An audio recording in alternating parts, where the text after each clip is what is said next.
Welcome to Kenton Teaches. Enjoy the video.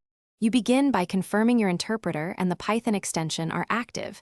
This lets VS Code map breakpoints to code. Open the folder containing your project, then run a simple file to validate execution. Once done, open the Run view and create a launch. JSON configuration for Python. Current file, this produces a debug profile. Make sure source maps and paths are correct for virtual environments, because mismatched interpreters cause silent failures. Now you focus on execution control and state inspection. Set breakpoints on lines of interest and add conditions or log points to reduce noisy stops. This saves time. Start debugging and step into functions to observe variables and call stack. Add expressions to watch for long-running values. Meanwhile, refine launch.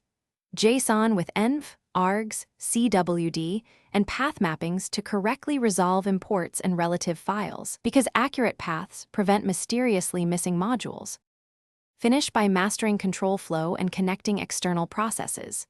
You step over, step into, and step out to navigate complex functions and restart frame when you need to reevaluate.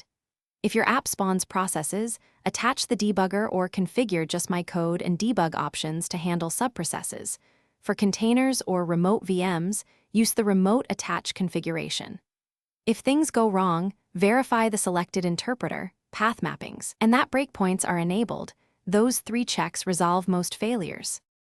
Thanks for watching. Please subscribe if this video was helpful.